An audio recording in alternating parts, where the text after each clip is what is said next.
so to start, we are going alphabetically by last name. So for opening statements, we'll have Eileen, then Carol, then Spencer. I'd ask that other people mute themselves while the candidate is speaking in this group. I am going to implement the timer. So Eileen, when you're ready, please kick us off. Fabulous. Thank you, Leslie. Imagine you have a 294 unit development going next door and it changes your property permanently.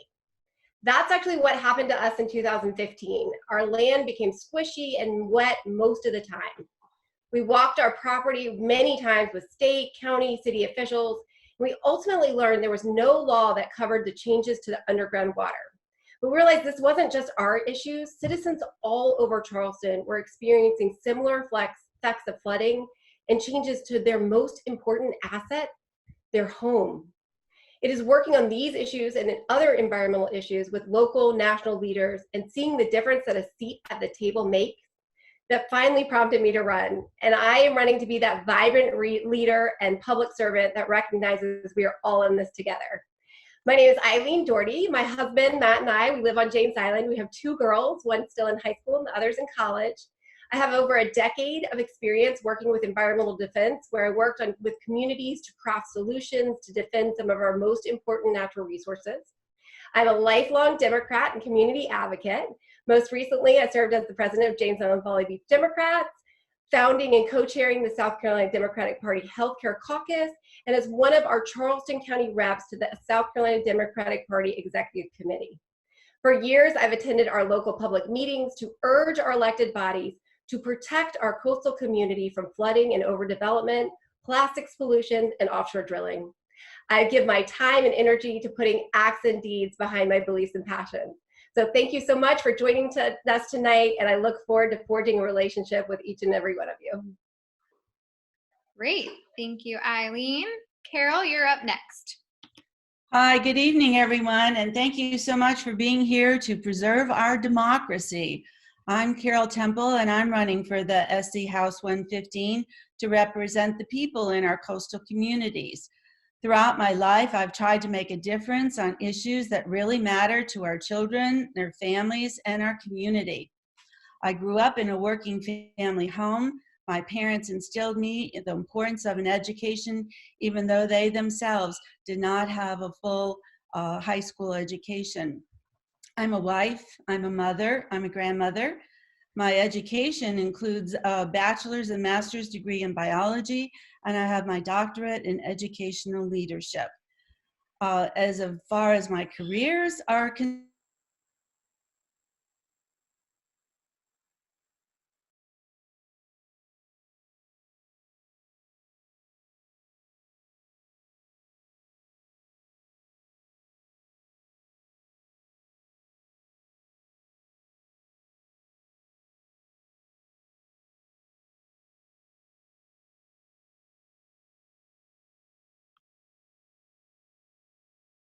business owner and a community activist. As an educator, I know how to improve teaching and learning in our public schools. Plus, I also am able to judge whether policies and budgets will make schools effective. As a scientist, I know how to use data and research to make wise environmental and healthcare decisions. As a small business owner, I know how to create jobs and sustain them. As a community leader, I know the importance of short-term projects like planting trees and filling blessing boxes or gathering school supplies for needy children.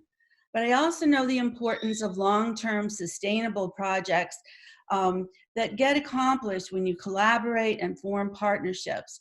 So I've been involved with preserving the south end of Folly Beach for a park, setting aside green spaces on James Island, establishing a neighborhood park, and addressing many, many social issues. I'm Carol Temple, and I'm ready to serve you in the legislature. Again, I thank you for the opportunity to participate this evening with my colleagues. Great, thank you, Carol. And Spencer for our last opening statement. Thank you, Leslie, and thank you to the James Island Folly Beach Democrats, the Sea Island Democrats, and the Charleston County Democrats for hosting us tonight. I'm Spencer Wetmore, and I'm running because I believe in the power of people to make a difference. I've spent my career in public service, first at the Charleston County Solicitor's Office, and for the last 6 years as the city administrator for Folly Beach. I live on Folly with my husband Burns and our 2 daughters, Brooks, who's 13, and Lola Kate, who just turned 5 yesterday. I'm a proud Charleston County School District graduate and now a proud Charleston County School District parent. Working in local government means that I've been working every day on the coronavirus crisis. I've been standing up to Governor McMaster and fighting to keep all of our communities safe. Local government, we don't have time for partisan bickering or political posturing and wheel spinning. We have to make sure the water is running, the trash is picked up, the budget balances, and we weather emergencies in real time. I like to say that I'm not an expert on any of those things, but what I am good at is listening and learning, building relationships and building consensus, and standing up for what's right. To me, leadership means that we form a clear vision based on our shared values. We find a path forward amidst chaos, and we act decisively to deliver results. As your state representative, I'm ready to bring my local government experience to Columbia. That means fighting for the environment, teachers and first responders, funding our infrastructure improvements, and fighting for healthcare. My daughter, Lola Kate, asked me what I do every day at work, and I told her I get to help people. I take that commitment seriously, and I'm running to make a difference, and I'm honored to be here tonight. Thank you. Great. Thank you, Spencer. All right. So our first question focuses, of course, on the most important issue we are all dealing with, talking about living every day, which is the coronavirus. So for this question, the order will be Carol, Spencer, Eileen. So the question is this, and just for those on the line, the candidates did receive these questions ahead of time. What have you learned about the handling of the novel coronavirus outbreak, and how would you help prepare our state for similar pandemics in the future? So Carol, we'll have you go first, and you have 2 minutes. Thank you. Well, this pandemic has tested our preparedness and exposed our vulnerabilities to the next outbreak. We owe a deep appreciation for the healthcare and essential workers who've been helping us cope and adapt to this pandemic. What have I learned? Several things. First of all, I've learned that each of us needs to accept our personal responsibility for protecting ourselves and others by wearing our mask, washing our hands, cleaning surfaces, and social distancing. I think those are important things that we can do. Leadership must model best practices and be transparent with the truth. Science, medical expertise, and research help us understand and ultimately control the virus. Our homeland needs to be prepared with accessible and affordable healthcare, adequate supply chains for the PPE, and provide access to technology for schooling, communication, and telemedicine. The virus has severe consequences on people's lives. In my lifetime, we've never had to shelter in place, teach our children or work at home, or limit our trips to the grocery store. With jobs lost, so many people are struggling for their most basic needs like food, housing, and healthcare. Let's remember that with 9,000 deaths in South Carolina and almost 90,000 lives nationwide, that these are people in someone's family. It's clear that all levels of our government must work together for everyone, not just a select few. We need comprehensive plans to cope with and recover from this highly contagious disease. That includes education of the public about what this disease is all about, tools to identify, treat, and isolate the next outbreak, facilities and staff to care for the people, and help for people to recover from the jobs lost. It's very clear that until we fix the biology, the economy will continue to struggle. Thank you. Great. Thank you, Carol. Spencer, you're next. Thank you. I think, as everyone knows, Folly has been in the white hot spotlight during all of this. I have been in the arena, as they say. I've had a lot of sleepless nights and probably even more emergency city council meetings. Anytime you have 10,000 people crammed onto a 5-mile strip of beach, you have a special responsibility to take it seriously, not just for Folly, but for the whole region. it's generally a good thing to partner the county and the state, because that means delivering results for your constituents. But sometimes you have to stand up and fight. And this has been one of those times. We've stood up to Governor McMaster and we've fought for the safety of all of our residents. But we also understand that the beach can't close forever. Sunshine and vitamin D are healthy, and economic pain is real human pain. When people lose their jobs, they often lose their health insurance. They often can't afford the medications that they need. Our children are missing out on enrichment and social safety nets. So it's a complicated problem with a nuanced response. And there is no playbook. As we know, the federal government may or may not be there to help us. And as the dust settles, I think we all have a lot of questions. Why has our economy left so many people behind so that people can't afford to miss one paycheck? Why is our healthcare tied to our job? So of course, the state needs to plan. We need better supplies, equipment, testing, but we also need to be expanding Medicaid and our healthcare access. Our state agencies have been chronically underfunded for years and employees dismissed as bureaucrats. We need leaders who understand the importance of employees and government agencies. The state and local governments have been on the front line of this crisis, and my experience makes me even more prepared to tackle the challenges in Columbia. Great, thank you.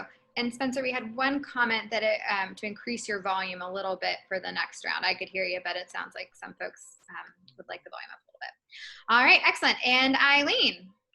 Thank you. So we've all learned that our federal and state and local governments were not really ready for this pandemic. And there's a lack of clear coordinated plans, and many, many missteps have been made. It is beyond tragic that almost 90,000 Americans to this, we lost almost 90,000 Americans to this devastating coronavirus. And closer to home, we were trying to figure out how to support our children, weathering this increasing political divisiveness, and keep our friends, families, and neighbors safe. And I'm thankful for our scientists and healthcare workers and cashiers and other frontline workers who inspire us through their commitment to saving lives and continuing to provide us essential services that are so important to our community right now. I've learned that we're resilient. So many in our community have embodied the American spirit by caring for and supporting our neighbors and family, healthcare and emergency workers. And we have followed evolving and confusing instructions to the best of our abilities. These times call for intelligent, balanced, and empathetic leadership. When elected, I will work to prepare our state for future situations, whether it be a pandemic or a natural disaster, and balance your health and safety with your financial stability. None of us can forget that hurricane season is right around the corner. Our plan would start with these first steps. Fix our broken system of emergency aid by taking steps to reduce red tape in our state unemployment benefit system, and fund frontline state agencies and workers who are the backbone of our safety net. We must begin this now. Conduct an intensive review of our state's COVID-19 response by forming a committee of experts to evaluate and craft plans for COVID-19 and future challenges, and to create and fund ongoing statewide health inventory to ensure we are prepared to swiftly address inefficiencies and shortages. Great, thank you, Eileen. All right, question number 2. Many of us know that when you are elected, you normally only have a short window to push a legislative priority.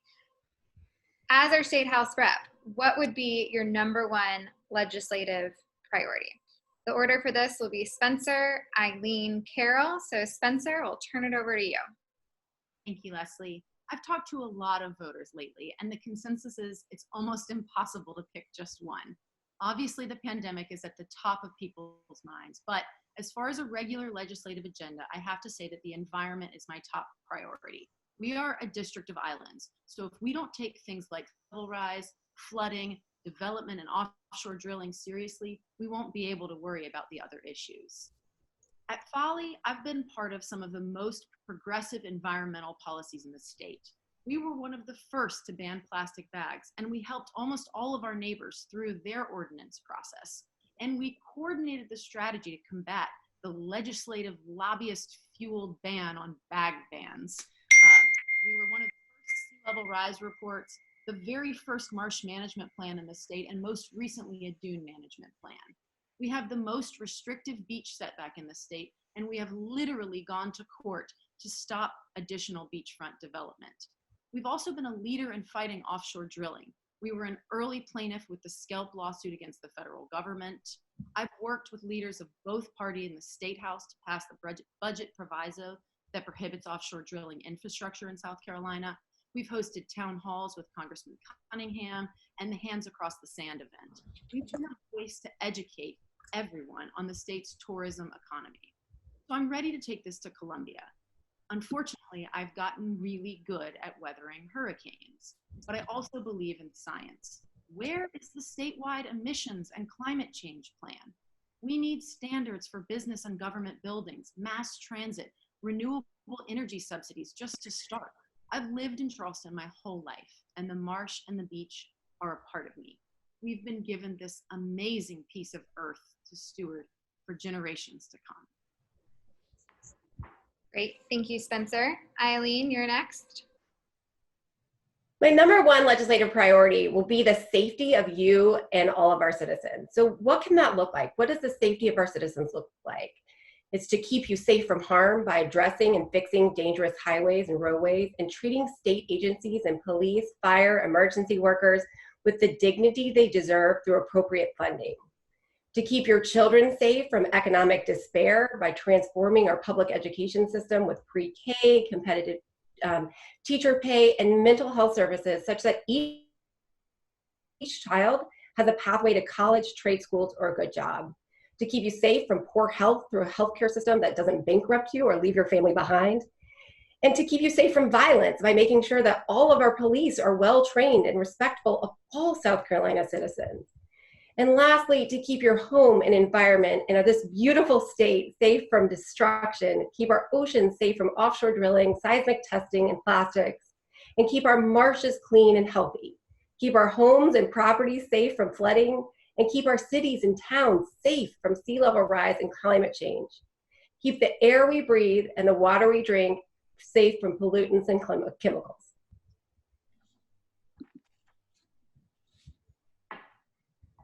Thank you, Eileen. Carol? Thank you. Even before the pandemic occurred, we knew that education must be a top priority, and it is the top priority on my to-do list when I'm in the legislature. There are many other issues, but that's the top one. The South Carolina legislature must move past its old habit of providing a minimally adequate education to our K-2 schools, technical colleges, and universities. Even in good schools on James Island, we have students who need extra help with reading and math, and they can't get it. If and when schools reopen, students could be wearing masks and getting temperature checks. How we deliver educational programs to students may take on new schedules and use more technology. Fundamentally, we still need to increase teacher pay to retain teachers. Losing 7,000 teachers a year is unacceptable. We need to offer preschool programs, especially to under-resourced children. We need to support the teacher preparation programs in our universities to increase the number of classroom teachers. We need to limit class size to improve teaching and learning and safety. We need to fully fund public education using a comprehensive funding model that needs a lot of development. We need to reduce testing and increase our time for learning. We need to address the inequity issues, including technology access. It's amazing to me that we have 30,000 students in the state and we have not made contact with them.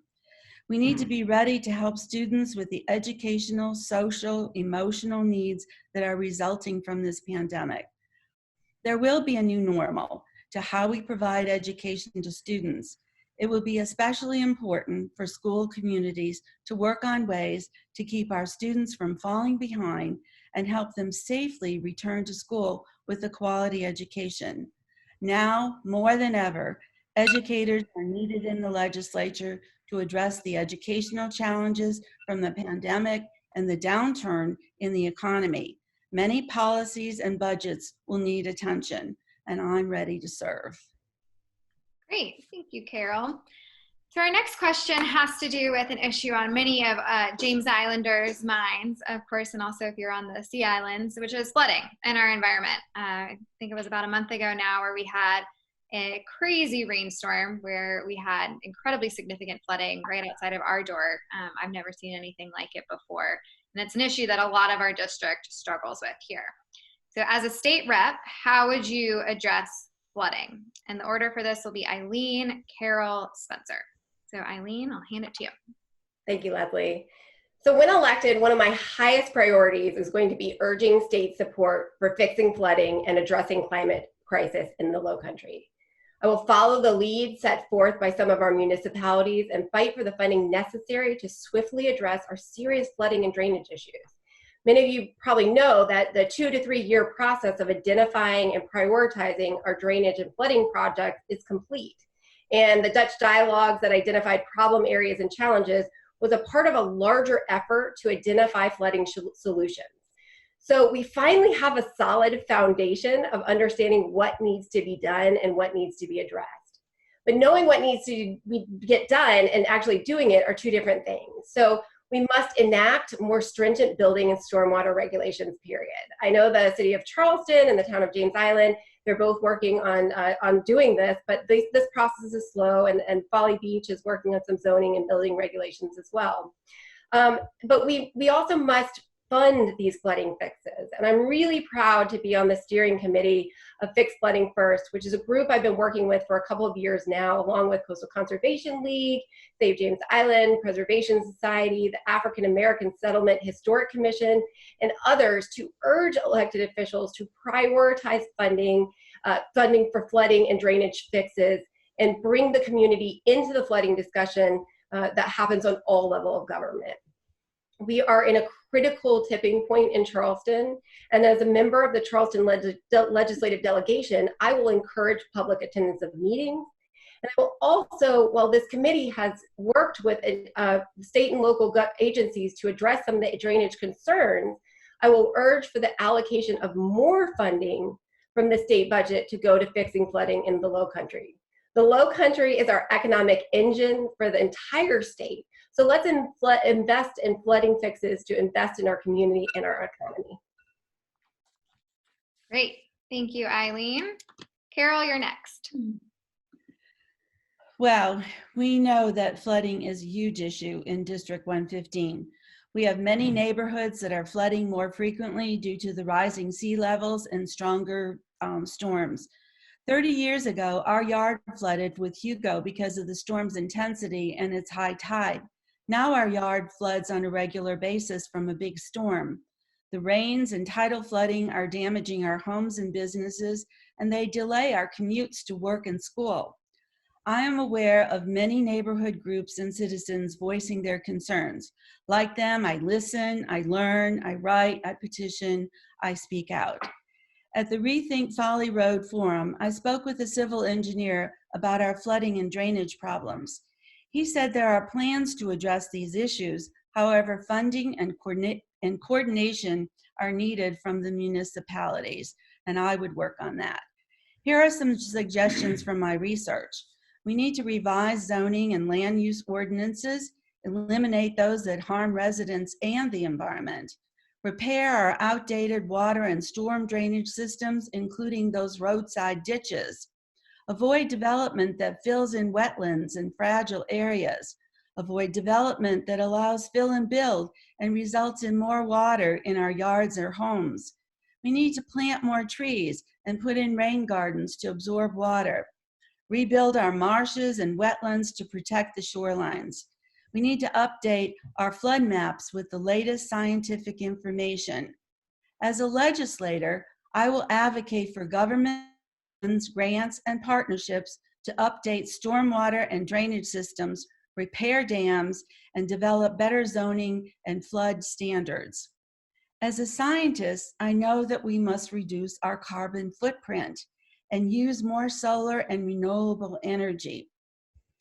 It is amazing that with our recent shelter-in-place experiences, many communities are reporting clearer skies, cleaner rivers, more wildlife, and less traffic. I believe this pandemic is a wake-up call and that we must address climate change and seek environmental justice.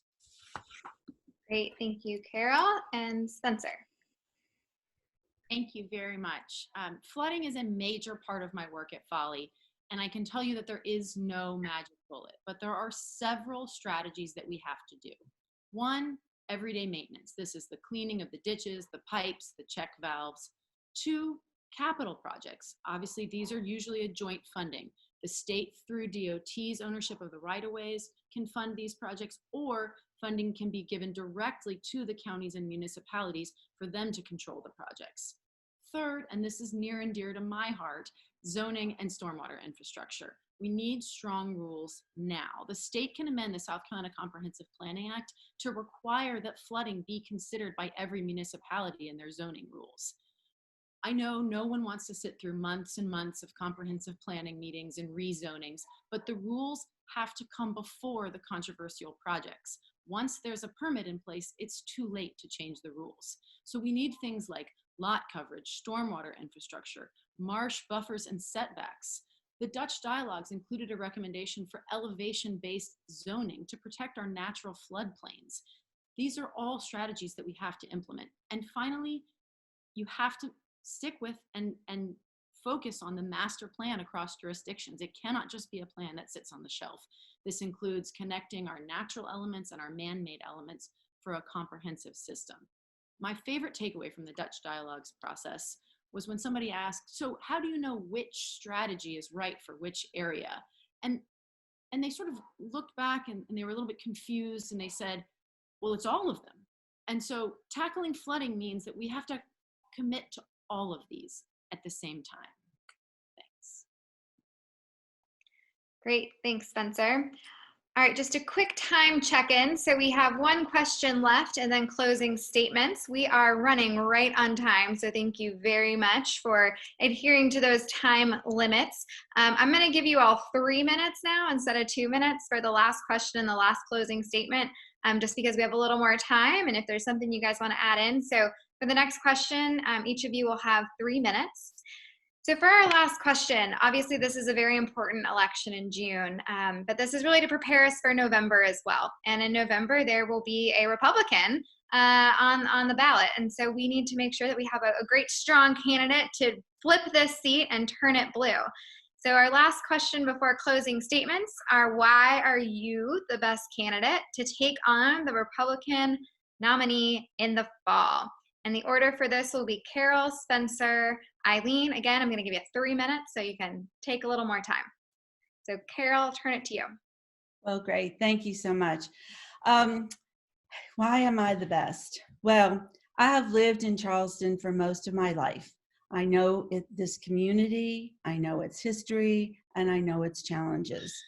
It's why I care deeply about protecting and preserving our quality of life. Some say it's money that will win the election against a Republican.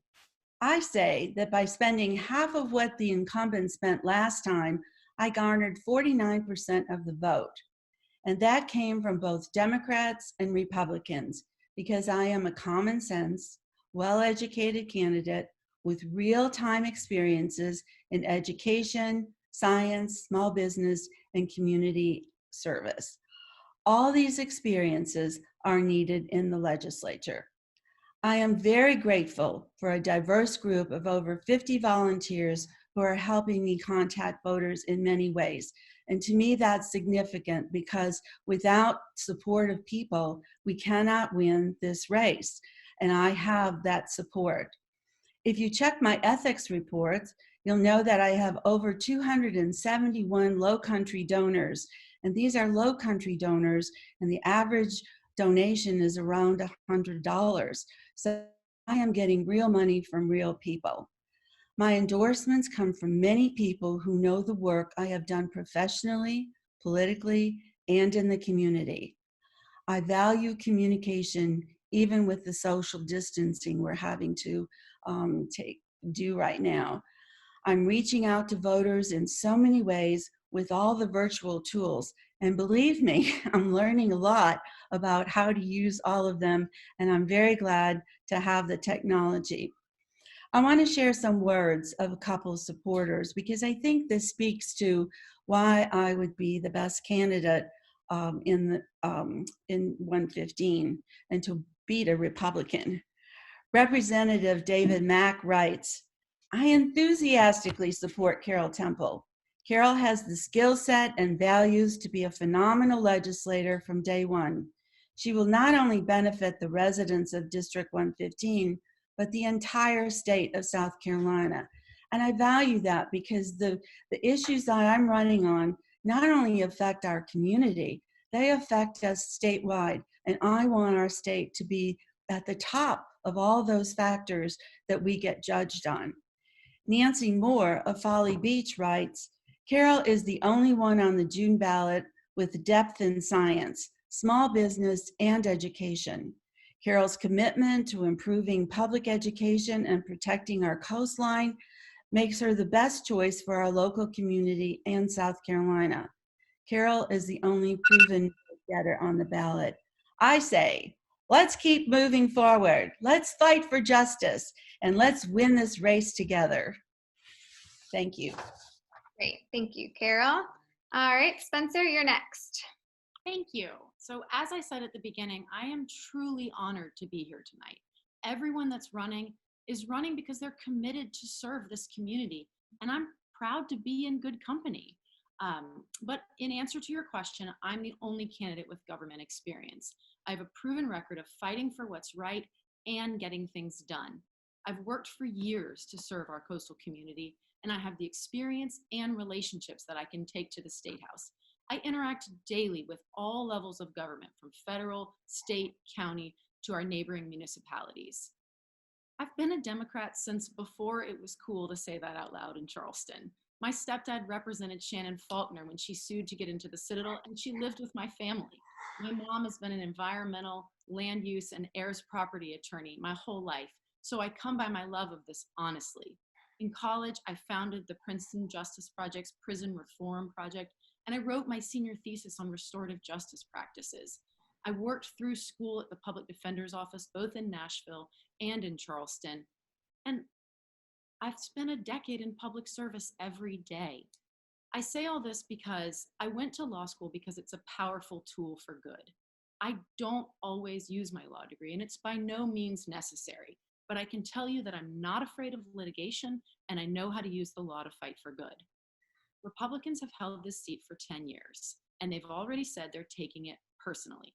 They're running motivated, experienced, well-funded candidates. So to win, we have to have new energy and moderates and some Republicans. We have to fundraise and connect with every voter. I can go toe-to-toe with the Republicans, and I know how to win this. Great, thank you, Spencer. And Eileen,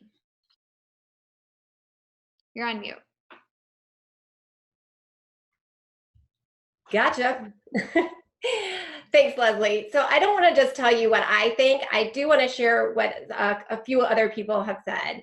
And my amazing friend, Susan Milliken, who encouraged me to run, said, Eileen is the best multitasker I know and has more energy than any candidate I've ever come across, and I've helped on dozens of campaigns over the year. Eileen is joyful, hardworking, driven, detailed-oriented, and has so many positive qualities that lead her to succeed in all she sets out to do. Whether it's helping her daughter realize her big dream of studying overseas in high school, or pulling off a big county-wide event, or supporting her neighbors, many of whom are elderly, Eileen is a person who gets it done and makes it happen with energy and humor. She's the first person I call to help me solve a problem. We can count on Eileen to give this her all and win this seat. And Amber Allen, who's a political warrior and an advocate for democratic principles, said, why does Eileen stand above the other candidates? Because she upholds democratic values consistently. Her environmental advocacy in Charleston and Washington, D.C. make her uniquely qualified to be the voice of the district in Columbia. She is a fresh voice, one that is rarely seen in politics, and one that is not always welcome amid the good old boy system that sometimes pervades both parties. And finally, my mother, who was my biggest advocate and supporter and a source of inspiration, said, Eileen has a lifelong commitment to social and environmental justice. Her moral compass never fails. This, combined with her well-honed analytical and organizational skills, her determination and dedication, her ability to both listen and communicate with others, and her never-flagging energy makes her an ideal candidate for public office. Eileen will be an effective fighter for District 115 constituents in the South Carolina legislature. So I am honored to be here. I'm honored to run for this seat, and I think that I have, as you can see from what other people say, I have what it takes to beat a Republican in November. Great, thank you all. All right, so we're turning to our closing statements. Again, I'll give you an extra minute there. Everyone can have 3 minutes. The order for this will be Spencer, Eileen, and Carol. So Spencer, you are up. Thank you so much. So thank you again to all of the chapters, the James Island Beach Democrats, the Sea Island Democrats, and the Charleston County for hosting this tonight. And thank you to all of you for watching tonight or tomorrow on YouTube. This year's election is the election of a lifetime on every level of government, and this race is no different. I hope tonight that I've shared with you my experience, my passion, and my dedication to serve. I'm running because I want to do everything in my power to make a difference. That means the environment, fighting for our educators and first responders, funding infrastructure, and expanding access to healthcare. Plus, it's a redistricting year. So we have an opportunity to make sure every vote matters and that our elected officials are accountable to their voters. We can't take chances. We must flip this seat. So governing is a bit of an art. It's the art of building consensus and standing up for what's right. It's about building strong relationships in Columbia without compromising values. To me, leadership is finding a path forward amidst chaos and getting things done. I believe I've done it locally, and I'm looking forward to doing it in Columbia. I am the candidate for August and November, and I look forward to working together to make sure that's the first result we deliver. Great, thank you, Spencer. All right, Eileen, you're up. You're on mute, Eileen. Thank you. Sorry, that's 20 seconds of my time. Leslie, thank you so much for moderating this. And again, thank you for everybody who tuned in. It's really great to be able to communicate with you, even though we are socially distanced at this time. So thank you for tuning in. And I'll just reiterate, I've dedicated myself to service in my work and my hobbies. I've defended our oceans and fishing industry with Environmental Defense Fund. I've advocated for healthcare and flooding fixes for our community, and fought and continue to fight for education that provides pathways to college, trade schools, and good jobs. Because I want all kids to have the same opportunities as mine. And I'm looking forward to pushing a united voice forward as we face some of the greatest challenges of our time by drawing fair district lines, even if that means I have to personally work harder for my seat. Elect Eileen is, for SC House, is a people power campaign. We've knocked over 1,000 doors before we discontinued that because of COVID. We made countless phone calls, and we've listened. We've held meetings and meet and greets and attended meetings all over our district. And this is so important because a friendly smile and a keen ear and meeting voters where they are really helps guide good decision making in Columbia. So please visit our website, electeileen.com, for voting information. We have a great video up there that shows exactly how you request your absentee ballot, or if you go in person and vote. Sign up for our newsletter, volunteer, fuel our campaign with a donation. Like us on Facebook, Instagram, or Twitter at electeileen115. And I will say that I am here to work for you, and I will work hard, and I will represent you in Columbia. Please vote Eileen Dougherty for SC House District 115, June 9th, August 11th, and November 3rd. Great, thank you, Eileen. And I did see a question in our participant chat. We have actually over 72 people on, so this is awesome to see so many people tuned in. All right, Carol, I'll turn it over to you. Great. Thank you so much, Leslie, for hosting this town hall this evening. And I'm so glad that the party has the technology to put a town hall together when we're all social distancing. So I just want to say and reiterate again that I'm running to represent all of you in the State House. I like to observe what's happening in my sphere of influence. I like to listen to people's concerns. I learn all that I can about the problem, and then I take action. I am a person that likes to see results that improve people's lives and their quality of life. Our world has changed since COVID-19. I never thought anything could change our lives this much. I want to assure you that I will be a legislator who will reevaluate our state funding practices and works towards using our precious resources for education, healthcare, the environment, and the essential services our people need. Issues are very important to me. You can read my positions and view my videos on the website, which is caroltemple.com. Communication is also very important to me. I can't tell you how terrible it is to not be at meet and greets and out in the field meeting all of you and talking with you. So call me, 843-795-7857. I love to talk with people. So I invite you also that you can communicate with me by email at carol@caroltemple.com. I pledge to communicate with you when I'm elected. As an educator, scientist, small business person, community leader, I am willing to bring and use the talents and experiences I have to do things in a better way in Columbia. I want to make a positive difference, and I will work on that every single day. I'm committed to being a representative of the people, for the people, by the people. I think that we can win this race together. We must win this race together. We have to flip this seat, and we have to make changes in Columbia. Again, I'm Carol Temple for SC House 115, and I would appreciate your vote on June the 9th. Thank you. Great. Well, that concludes our House 115 panel. Thank you so much, Eileen, Carol, and Spencer, for tuning in. Thank you for adhering to the time limits. So appreciative. I hope everyone got what they needed. Reminder, please, to go vote on June 9th. And again, we would recommend, if you're going to vote absentee by mail, to submit that application by next Friday, May 29th, to give the mail as much time as possible. There will be a general election for this seat in August and November after the primary, so please do put that on your calendars.